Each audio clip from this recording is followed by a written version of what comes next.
সুপ্রিয় দর্শক মণ্ডলী, ইসলামী স্থাপত্যকলা বাংলার মসজিদ অনুষ্ঠানের তরফ থেকে আপনাদের জানাই আন্তরিক শুভেচ্ছা। এই অনুষ্ঠানের মাধ্যমে আমরা ঐতিহাসিক ঐতিহ্যবাহী মসজিদের পরিচিতি তুলে ধরার চেষ্টা করি। আজকে আমরা তুলে ধরব সাচ রওজা খাজে নেহাল জামে মসজিদের পরিচিতি। ঢাকা শহরের পুরনো ঢাকা অংশে সাত রওজা এলাকায় এই মসজিদের অবস্থান। আসলে মসজিদের নামটি সাচ রওজা খাজে নেহাল জামে মসজিদ। এখানে সাচ মানে সত্য, রওজা মানে কবর, সাচ রওজা, খাজে মানে সম্পদ, আর নেহাল মানে প্রজ্ঞা। বেশ কয়েকটি মূল্যবান শব্দের অর্থ নিয়ে এই মসজিদের নামকরণ করা হয়েছে সাচ রওজা খাজে নেহাল জামে মসজিদ। 250 বছর আগে এই মসজিদ নির্মিত। সেই 3 গম্বুজ বিশিষ্ট মসজিদ, পাশেই কবরস্থান, আশেপাশে অনেক গাছপালা। এই যে 3 গম্বুজ বিশিষ্ট এই খাজে নেহাল জামে মসজিদ পুরনো ঢাকা শুধু নয়, বাংলাদেশের ঐতিহ্য।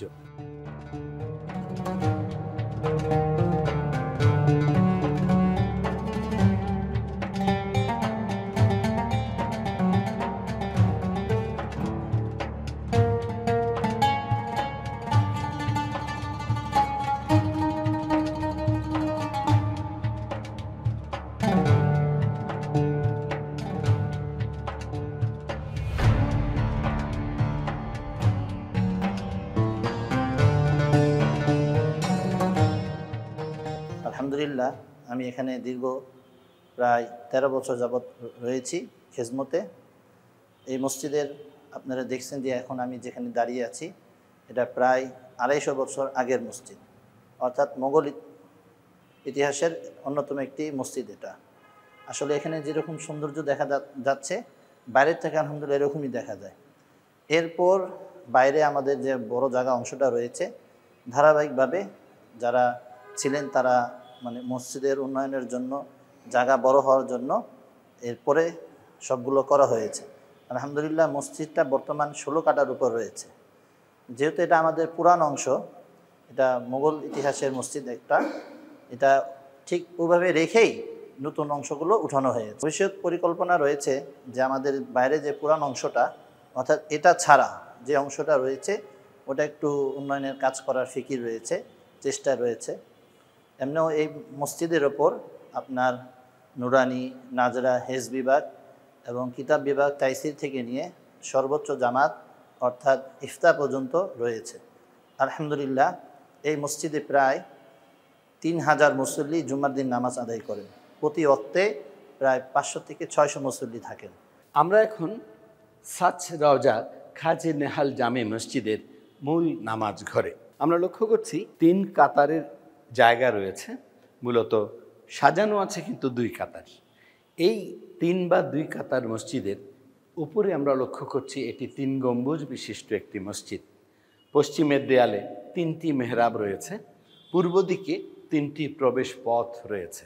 মূল প্রবেশ পথ দিয়ে আমরা প্রবেশ করলাম। আমরা লক্ষ্য করি যে আজ থেকে 250 বছর আগে এই মসজিদ নির্মাণ করা হয়েছিল। কত চমৎকার করে, বিশেষ করে এই মসজিদের মূল নামাজ ঘরে যারা নামাজ আদায় করতে আসবেন, ওনারা যদি উপরের দিকে একটু নজর দেন, দেখবেন যে গম্বুজের নিচের অংশে কত চমৎকার করে স্থাপত্য নকশা করা হয়েছে, কারুকাজ করা হয়েছে এবং রঙের ব্যবহার করা হয়েছে। অফ হোয়াইট রঙের উপর কমলা রং এত চমৎকার করে ফুটে আছে, যে কোনো মানুষ, যে কোনো মুসল্লি দেখলেই মুগ্ধ হবেন। আমরা এই মসজিদের 3 গম্বুজের মাঝখানে যা দেখতে পাচ্ছি সেই রং ধনু আকারের, অর্থাৎ এটি প্রায় মসজিদে সাধারণত 3 গম্বুজ, 5 গম্বুজ, 7 গম্বুজ বিশিষ্ট মসজিদগুলোর মজবুতির জন্য এই স্থাপত্যটা করা হয়। কিন্তু এই মসজিদে সেই 250 বছর আগে যে ফুলের কারুকাজ, যে স্থাপত্য নকশা, বিশেষ করে গম্বুজের নিচে তো এত কাজের প্রয়োজন ছিল না, কিন্তু যারা নির্মাণ করেছেন তারা কৃপণতা করেননি। এছাড়া মসজিদের উত্তর দক্ষিণে 2টো দরজা রয়েছে, বর্তমানে সেগুলো জানালা আকারে বন্ধ আছে। এই মসজিদের পশ্চিমের দেয়ালে 3টি মেহরাব রয়েছে, উত্তর দক্ষিণে 2টো, মাঝখানে একটি। এই যে মেহরাবগুলো, এগুলো কিন্তু যদিও ছোট আকারের, আমরা ধারণা করছি মসজিদের সংবর্ধন করতে গিয়ে সেই পুরনো কাজের পরিবর্তে নতুন করে টাইলস লাগানো হয়েছে, সাদা রঙের টাইলস, কালো টাইলস, অপূর্ব সুন্দর লাগছে।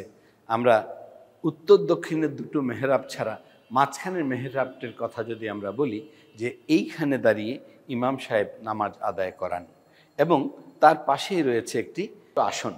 এখানে ইমাম সাহেব বা খতিব সাহেব বসে বা দাঁড়িয়ে খুতবা আদায় করেন জুমার দিন, অথবা মুসল্লিদের উদ্দেশ্যে নামাজের আগে বা পরে বয়ান করে থাকেন। এই যে সৌন্দর্যটুকু এবং এই যে সেই 250 বছর আগে এই মসজিদটি নিঃসন্দেহে সংকুলান ছিল, যা মুসল্লি আসতো তাদের জন্য হয়ে যেত।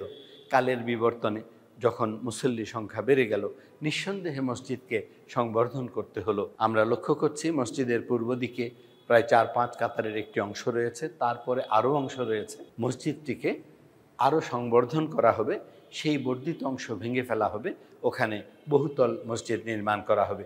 যেহেতু বর্তমানে এই মসজিদের উপরে একটি মাদ্রাসা রয়েছে, যেখানে 300 শিক্ষার্থী শিক্ষা গ্রহণ করছেন।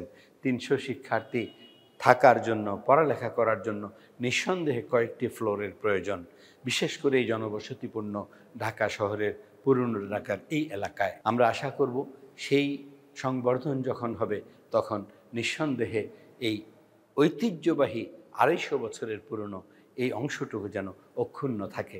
সাচ রাউজা খাজে নেহাল জামে মসজিদের উপরে কিন্তু একটি মাদ্রাসা রয়েছে।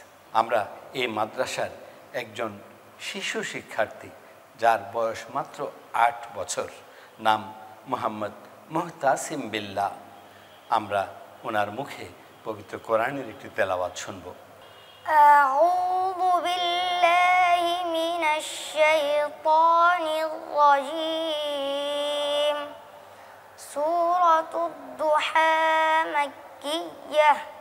বিসমিল্লাহির রহমানির রহিম। ওয়াদ-দুহা ওয়াল-লাইলি ইযা সাজা। মা ওয়াদ্দা'আকা রাব্বুকা ওয়া মা ক্বালা। وللآخرة خير لك من الأولى ولسوف يعطيك ربك فترضى ألم يجدك يتيما فآوى ووجدك ضالا فهدى ووجدك عائلا فأغنى فأما اليتيم فلا تقهر وأما السائل فلا تنهر وأما بنعمة ربك فحدث صدق الله العظيم। মাশাআল্লাহ, কত চমৎকার পবিত্র কোরআন শরীফের তেলাওয়াত। 8 বছর বয়সী শিশু মহান আল্লাহ পাকের এই পবিত্র কোরআন থেকে তেলাওয়াত শিখছেন। একদিন হাফিজে কোরআন হবেন, নামাজ আদায় করাবেন, দেশ বিদেশে কোরআনের আলো ছড়িয়ে দেবেন। মহান আল্লাহ পাকের কাছে এই আমাদের প্রত্যাশা।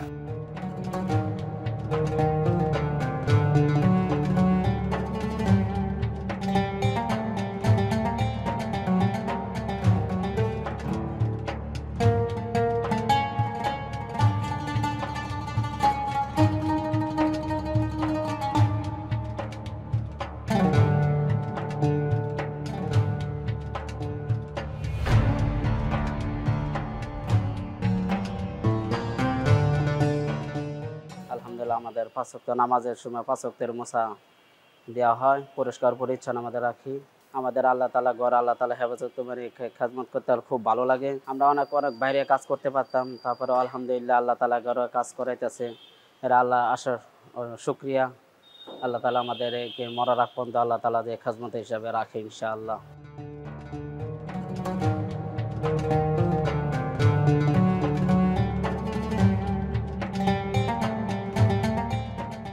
সাচ রওজা খাজে নেহাল জামে মসজিদের পূর্ব দিকে যে বর্ধিত অংশ, আমরা এখন সেখানে দাঁড়িয়ে।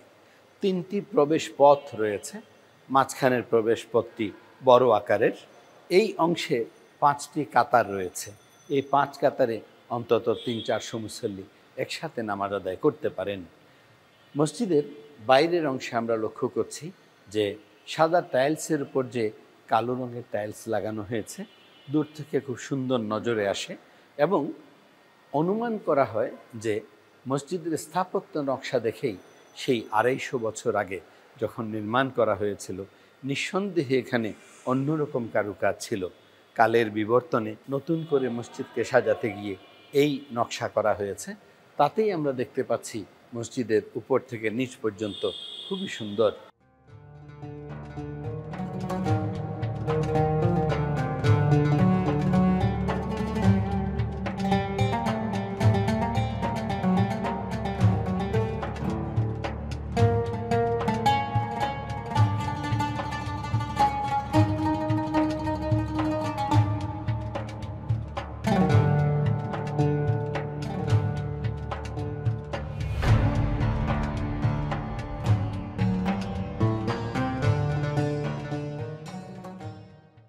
আমি চেষ্টা করব মূল মসজিদটা রেখে ভেঙে ওটাকে তৈরি করতে, কিন্তু মূল মসজিদ থেকে যাবে। পুরান 250 বছর আগে এটা থাকবে। আমি মুতালি সাহেব আছে, সভাপতি সাহেব আছে, সেক্রেটারি সাহেব আছে, আরও সদস্যরা, সবাইকে এটা আমি অনুরোধ করব এবং জানাবো।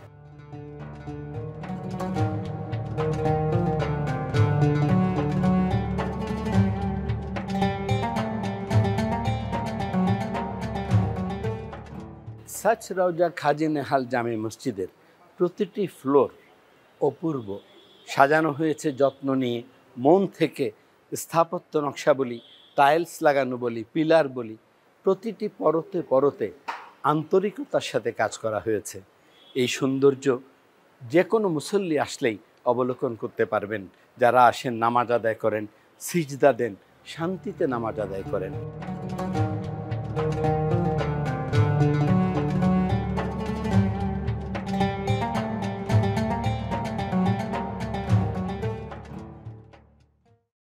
তিন গম্বুজ বিশিষ্ট এই মসজিদের 3টি গম্বুজের উত্তর দক্ষিণের 2টো গম্বুজ একই আকারের, মাঝখানের গম্বুজটি বেশ বড়, বিশাল বলা যায়।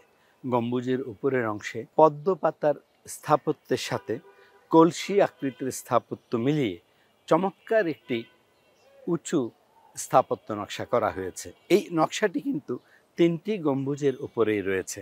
এছাড়া যে মাঝারি আকার এবং ছোট আকারের যে মিনারগুলো রয়েছে, এগুলোর উপরেও ঠিক একই রকমের নকশা করা হয়েছে।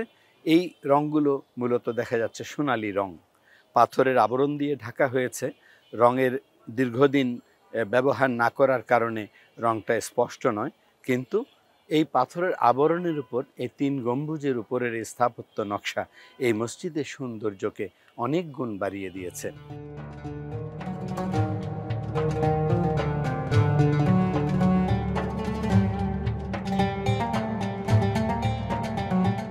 খাজে নেহাল মসজিদটা ছিল খুব ছোট, 3 কাতারের মতন ছিল। এখন পপুলেশন বৃদ্ধি বাড়ছে, এর জন্য মসজিদও বড় হয়েছে। যে মসজিদের জায়গাগুলো নিয়ে এখন মসজিদটাকে খুব সুন্দর করা হয়েছে। পুরনো ঐতিহ্য যুগ যুগ ধরে টিকে থাকে। পুরন ঢাকার মধ্যে যতগুলো মসজিদ আছে, লালবাগ আছে, আরও নওয়াব শায়েস্তা খানদের মিটফোর্ডে পুরনো মসজিদ আছে, তারা আমাদের সাতরোজা মসজিদও খুব পুরনো।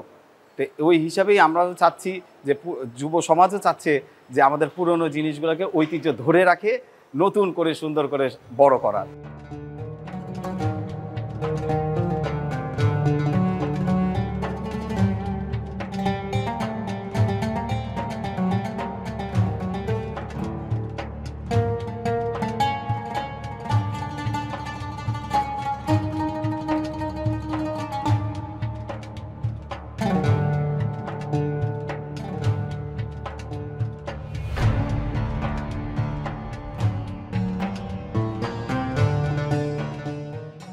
আপনারা যারা আপনাদের নিজ নিজ এলাকার স্থাপত্য সৌন্দর্য সমৃদ্ধ মসজিদের পরিচিতি তুলে ধরতে চান, তারা আমাদের কাছে ইমেল পাঠাতে পারেন।